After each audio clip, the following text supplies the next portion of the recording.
everyone, I am Neha and we are seeing first chapter Living World, जहाँ पे हमने दो कैरेक्टरिस्टिक लिविंग ऑर्गेनिजम्स के देखे हैं जो कि थे growth and reproduction. Now we are going to start the third characteristic that is metabolism. तो जैसे कि आपको पता है मेटाबॉलिज्म में क्या होता है, तो पहले तो हम फूड ईट करेंगे, फूड फिर मेटाबोलाइज हो जाता है जिससे एनर्जी रिलीज होती है और ये जो एनर्जी रिलीज होती है it is used for our growth या फिर जो कुछ भी हम वर्क करते हैं इसके लिए ये एनर्जी यूटिलाइज की जाती है. तो ये होता है मेटाबॉलिज्म के अंदर. तो जब भी हम फूड ईट करते हैं तो ये जो ईट किया हुआ फूड जो है ये डायरेक्टली मेरी सेल्स की तरफ नहीं जाता है, राइट. पहले तो फूड ईट करने के बाद डाइजेस्ट हो जाता है और फिर ये सेल्स की तरफ जाता है, सही है. तो फूड डाइजेस्ट क्यों होता है, तो जब भी हम कोई फूड ईट करते हैं तो ये फूड बहुत कॉम्प्लेक्स रहता है. इतना कॉम्प्लेक्स फूड मेरी सेल्स एब्सॉर्ब नहीं कर सकती, तो इसलिए पहले फूड जो है ब्रेक डाउन किया जाता है. फूड को क्या क्या करते हैं, कॉम्प्लेक्स फूड जो होगा इसे ब्रेक डाउन कर देते हैं और इसका कन्वर्जन कर देते हैं सिंपल फूड में. और सिंपल फूड जो है मेरी सेल्स ईजिली एब्सॉर्ब कर सकती है, ठीक है.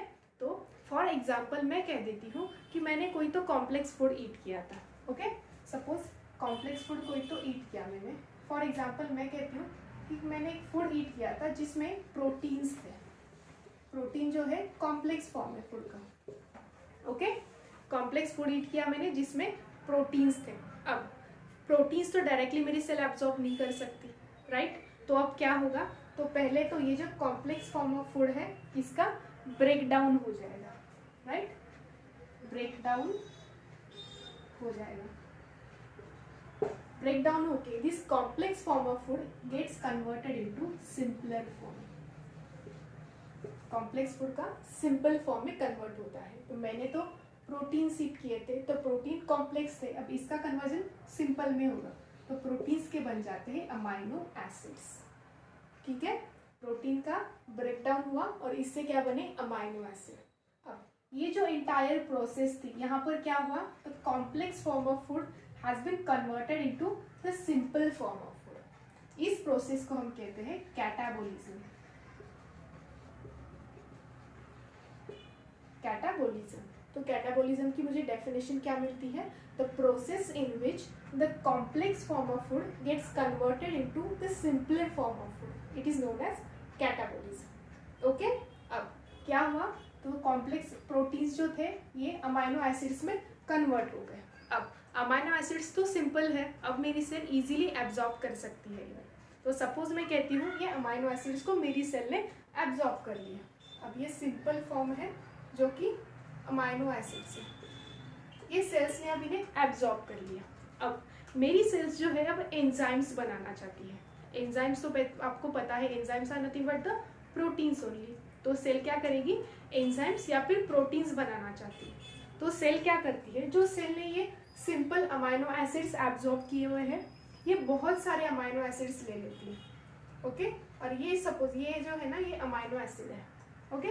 तो बहुत सारे अमाइनो एसिड को एक दूसरे से लिंक कर देती है कुछ इस तरह से और ये अमाइनो एसिड की लॉन्ग चेन बना देती है. And this long chain of amino acid is nothing but the protein या फिर हम इसे कहेंगे एंजाइम. और जैसे कि आपको पता है ये प्रोटीन क्या है, तो कॉम्प्लेक्स फूड है. तो यहाँ पर क्या हुआ, कॉम्प्लेक्स फूड बन गया, ठीक है. तो ये प्रोसेस में क्या हुआ, the simple form of food has been converted into simpler complex form of food and this process is known as anabolism. इसे हम कहेंगे anabolism. Anabolism की मुझे फिर डेफिनेशन मिलती है, the process in which the simpler form of food gets converted into complex form of food and it is known as anabolism. तो यहाँ पर मुझे टोटल 2 टाइप्स ऑफ प्रोसेसेस मिली. फर्स्ट थी कैटाबोलिज्म जिसमें क्या हुआ, कॉम्प्लेक्स का कन्वर्जन हुआ सिंपल में. इसके एग्जैक्टली अपोजिट थी एनाबोलिज्म. यहाँ पर क्या हुआ, सिंपल फॉर्म कन्वर्ट हो गया कॉम्प्लेक्स में, ठीक है. अब ये जो दोनों भी प्रोसेस है कैटाबोलिज्म और एनाबोलिज्म, ये दोनों प्रोसेस को कलेक्टिवली कहा जाता है मेटाबोलिज्म, ठीक है. मेटाबोलिज्म फिर क्या हुआ, metabolism equals to anabolism plus catabolism, okay. अब ये जो प्रोसेसेस थी कैटाबोलिज्म, एनाबोलिज्म या फिर मेटाबोलिज्म कहूँगी, ये सभी प्रोसेस जो है सेल के अंदर हो रही थी, इनसाइड द सेल हो रही थी। तो इसलिए मैं ये रिएक्शंस को जो है लिविंग रिएक्शन कहूँगी। It is living reaction. Okay, अब मैंने एक एक्सपेरिमेंट किया। सपोज मैंने एक टेस्ट ट्यूब ले ली। टेस्ट ट्यूब के अंदर जो है मैंने सेल के अंदर जिस तरीके का एनवायरनमेंट रहता है एग्जैक्टली वैसे एनवायरनमेंट मैंने टेस्ट ट्यूब के अंदर बना दिया। ओके, अब मैंने ये टेस्ट ट्यूब में जो है ये अमाइनो एसिड्स ऐड कर दिए। क्या किया मैंने? अब अमाइनो एसिड्स ऐड कर दिए। तो अब क्या होगा? तो सेल के अंदर जो एनवायरनमेंट है एग्जैक्टली वैसा एनवायरनमेंट है टेस्ट ट्यूब के अंदर। अमाइनो एसिड्स मैंने ऐड कर दिए। सपोज मैं यहाँ पर ड्रॉ कर देती हूँ, टेस्ट ट्यूब है ये। टेस्ट ट्यूब के अंदर सेल के एग्जैक्टली सेल में है वैसा ही एनवायरनमेंट बना दिया मैंने, इसमें अमाइनो एसिड्स ऐड कर दिए। तो अब क्या होगा? एनाबोलिज्म की प्रोसेस हो जाएगी, राइट? क्या होगा? अमाइनो एसिड्स जो सिंपल थे इसका कन्वर्जन किस में होगा? कॉम्प्लेक्स प्रोटीन्स में होगा या फिर एंजाइम्स में हो जाएगा। सही है, मतलब यहाँ पर ये एनाबोलिज्म रिएक्शन हो गई। लेकिन ये रिएक्शन कंडक्ट कहाँ हुई? टेस्ट ट्यूब के अंदर कंडक्ट हुई थी। मैंने तो क्या कहा था कि ये तो रिएक्शन लिविंग रिएक्शन है, लेकिन मैंने रिएक्शन तो यहाँ टेस्ट ट्यूब के अंदर कंडक्ट करा दी, राइट? तब ये टेस्ट ट्यूब के अंदर मुझे रिएक्शन कंडक्ट करना पॉसिबल क्यों हुआ? क्योंकि मैंने इनसाइड द टेस्ट ट्यूब एक कुछ एनवायरनमेंट बनाया था जो कि एग्जैक्टली सेल के अंदर जो एनवायरनमेंट रहता है एग्जैक्टली वैसा एनवायरनमेंट था। इसीलिए मुझे ये रिएक्शन यहाँ पर कंडक्ट करनी आई। अगर मैं ऐसा एनवायरनमेंट टेस्ट ट्यूब के अंदर बनाती ही नहीं तो ये रिएक्शन यहाँ पर होती नहीं होती। ओके, तो ये जो मैं कहती हूँ सेल के अंदर जो एनवायरनमेंट है, this environment is known as cellular organisation. इसे हम कहते हैं सेल्यूलर ऑर्गेनाइजेशन।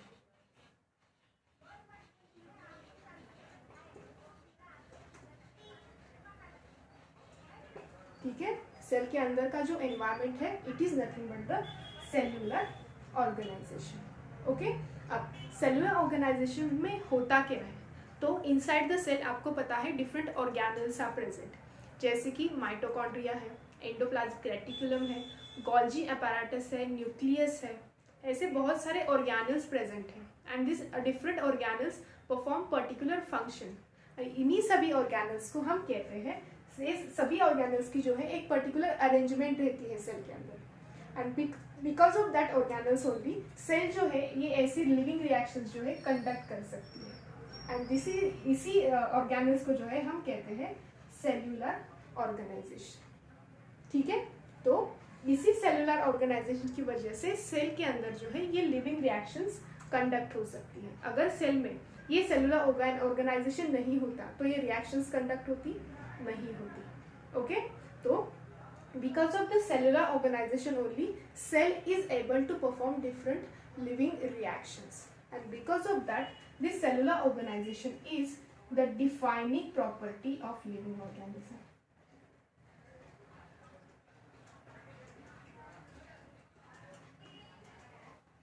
सेलुलर ऑर्गेनाइजेशन क्या हो गई? लिविंग ऑर्गेनिज्म की ये डिफाइनिंग प्रॉपर्टी हो गई। ठीक है, तो यहाँ पर हमने जो थर्ड कैरेक्टरिस्टिक है मेटाबॉलिज्म और फोर्थ कैरेक्टरिस्टिक है सेलुलर ऑर्गेनाइजेशन, ये कंप्लीट किया है। Now will move to the last characteristic and that is the consciousness.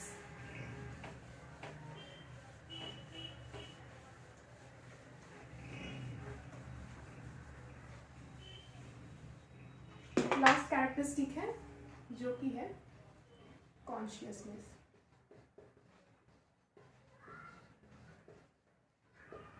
Consciousness तो आपको पता होगा कॉन्शियसनेस क्या रहता है। Consciousness means to be aware of your surrounding, surrounding के बारे में एक अवेयरनेस होना, इसे हम कहते हैं कॉन्शियसनेस। तो हर एक ऑर्गेनिज्म जो है, हर एक living organism, it have ability to sense. Surrounding में जो कोई भी चेंजेस हो रहे हैं इसे ये सेंस कर सकता है ऑर्गेनिज्म। अगेन सेंस कर सकता है। ओके, अगेन सेंस करने के बाद इन चेंजेस को ये रिस्पॉन्ड भी कर सकता है।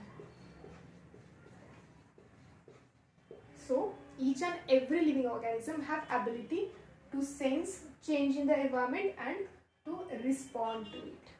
ठीक है, अब ये होता कैसे है? तो फॉर एग्जाम्पल मैं ह्यूमंस का एग्जाम्पल ले लेती हूँ। सपोज मेरी सराउंडिंग में जो है, सपोज टेम्परेचर इंक्रीज हो गया, मतलब सराउंडिंग में मेरे कुछ तो चेंज हो गया जिसमें टेम्परेचर इंक्रीज हो गया, तो होता क्या है, तो मेरी बॉडी जो है ये इंक्रीज टेम्परेचर को सेंस कर लेती है, और सेंस करने के बाद जो है ये क्या करती है, तो रिस्पॉन्ड करती है। कैसे, तो स्वेट प्रोडक्शन होता है, और स्वेट प्रोडक्शन होने की वजह से मेरी बॉडी का टेम्परेचर जो है ये रेगुलेट हो जाता है। ये हो गया सेंस और रिस्पॉन्ड। तो ये हो गया ह्यूमंस के बारे में। अब हम जाएंगे ज़रा लोअर ऑर्गेनिजम्स में। फॉर एग्जांपल मैं कहती हूँ बैक्टीरियाज जो है एकदम लो ऑर्गेनिज्म हो गए। बैक्टीरियाज भी they can sense and respond. कैसे, तो फॉर एग्जांपल मैं कहती हूँ ये ना न्यूट्रिएंट मीडियम है, ओके। यहाँ पर जो है ये बैक्टीरिया सपोज यहाँ पर ग्रो हो रहा है, ओके। अब ये बैक्टीरिया के मैंने साइड में जो है ना कोई तो टॉक्सिक सब्सटेंस ऐड कर दिया यहाँ पर, ठीक है। साइड में मैंने क्या किया, यहाँ पर कोई तो टॉक्सिक सब्सटेंस जो है यहाँ पर मैंने ऐड कर दिया, ठीक है। तो अब क्या होगा, बैक्टीरिया जो है ये टॉक्सिक सब्सटेंस को जो है सेंस कर लेती है। क्या करता है बैक्टीरिया, टॉक्सिक सब्सटेंस को जो है उसके सराउंडिंग में है इसे सेंस कर लेता है, और it moves away from that toxic substance. ये बैक्टीरिया जो है टॉक्सिक सब्सटेंस से दूर हट जाता है, ओके। इस ऐसी मूवमेंट को हम कहते हैं केमोटैक्टिक मूवमेंट, केमोटैक्टिक मूवमेंट, ठीक है। अब फॉर एग्जाम्पल मैं कहती हूँ यहाँ पर मैंने टॉक्सिक सब्सटेंस नहीं ऐड किया था, सपोज यहाँ पर मैंने ना कोई तो न्यूट्रिएंट ऐड कर दिया, सपोज ये न्यूट्रिएंट है कहती हूँ, ओके। न्यूट्रिएंट्स को बैक्टीरिया को चाहिए ग्रो होने के लिए, तो बैक्टीरिया क्या करेगा, it will move towards this nutrient, nutrient की डायरेक्शन में मूव हो जाएगा। इसे भी हम कहते हैं केमोटैक्टिक मूवमेंट। यहाँ पर दोनों भी एग्जाम्पल में बैक्टीरियाज ने उसके सराउंडिंग में जो चेंजेस हो रहे थे उन्होंने सेंस किया था, और सेंस करके उसे रिस्पॉन्ड किया था। कैसे, तो बाय यूजिंग केमोटैक्टिक मूवमेंट। तो यहाँ पर हमें समझ में आता है कि each and every organism can sense and can respond. इसका मतलब है हर एक ऑर्गेनिज्म में जो है कॉन्शियसनेस है, each and every organism is aware of its surrounding, ठीक है। तो इसीलिए कॉन्शियसनेस जो है it is defining property, consciousness जो है ये डिफाइनिंग प्रॉपर्टी है लिविंग ऑर्गेनिज्म की।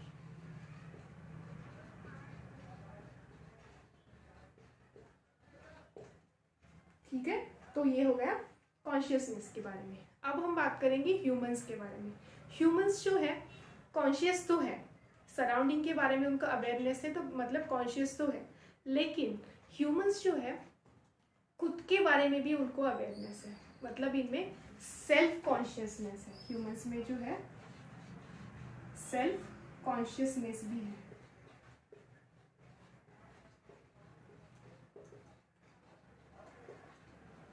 okay, whenever the organism is aware of themselves, इसे हम कहते हैं सेल्फ कॉन्शियसनेस। और सेल्फ कॉन्शियसनेस जो है it this property is present only in humans, बाकी किसी भी ऑर्गेनिज्म में नहीं है, सिर्फ ह्यूमंस में प्रेजेंट है, ठीक है। तो यहाँ पर फिनिश होता है अपना last characteristic of living organism, जो कि है कॉन्शियसनेस, जिनमें अब हमने टोटल 5 कैरेक्टरिस्टिक स्टडी किए थे, जो कि थे growth, reproduction, metabolism, cellular organisation और लास्ट था कॉन्शियसनेस, जिनमें से हमें 2 प्रॉपर्टीज जो है ये डिफाइनिंग प्रॉपर्टीज मिली। कौन सी थी, एक तो था ये कॉन्शियसनेस और सेकंड था सेलुलर ऑर्गेनाइजेशन, ओके। तो hope you liked my lecture. If you liked it, please like, share and subscribe to our channel Empower Education. Thank you.